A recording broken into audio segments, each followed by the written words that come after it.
People in California are finally getting a bit of reprieve after more than 2.5 weeks of rain and snow. The forecast appears to be clearing up, but there is a lot of difficult work ahead. Homeowners and business owners in cities across the state are now assessing the damage and starting the cleanup. NBC News correspondent Dana Griffin joins us now from Capitola Beach, California. Dana, the forecast here, it appears to be drying up, of course, after that extra round of rain yesterday. We know flooding, mudslides, landslides, those have all been an issue. Any reports of anything like that overnight? Nothing major to that extent overnight, Lindsay, but I can tell you that there is still a flood advisory in Santa Cruz County near the Salinas River, and that's going to last until about 9 o'clock this morning. And I think the bigger issue right now is the lingering impacts. You've got saturated soil. So officials are really concerned about downed trees, possible landslides that could come even days after, the rain has moved out. We did get some snow in the Sierra. Forecasters predict between 18 to 24 inches, but that storm has since moved east. So the good news is things are starting to dry out, like you just mentioned. You're in Capitola Beach, where property owners and business owners are just now beginning to assess the damage. What are you seeing on the ground? Well, you may be able to see behind me, there's a dumpster full of debris. We started seeing crews clean out some of these businesses that are along the beachfront because they got hit with waves and wind. Some of them have broken windows. Part of the Capitola Wharf, a chunk of it is now sitting inside the dining room of one of those businesses. We actually got a tour inside a few restaurants here. One of the business owners walked us through some of the damage. Take a listen.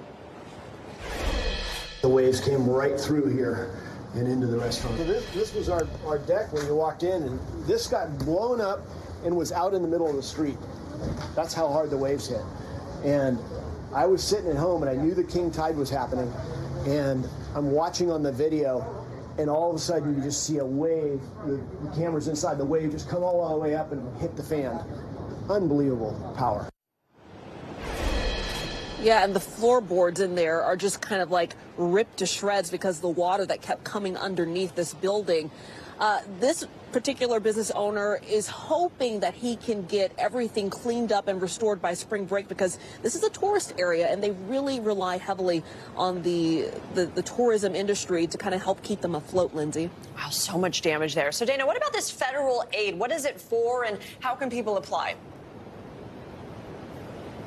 So that's the tricky question. Even that business owner says that he's really frustrated because he hasn't received any information as far as how he can even get the process started. We know that federal aid money is going to go to counties like Merced, Santa Cruz, and Sacramento. But the good news is President Biden is expected to tour some of these devastated areas on Thursday. So we're hoping to get a little more information about how much funding is going to be provided for California and how business owners can start the process. I even spoke with the Santa Cruz County Emergency Management Director for this area, and he tells me that there are at least 1,000 residents and homeowners that are going to need that money for flooding damage to their businesses and homes. Lindsay? Dana Griffin, thanks so much. Thanks for watching our YouTube channel. Follow today's top stories and breaking news by downloading the NBC News app.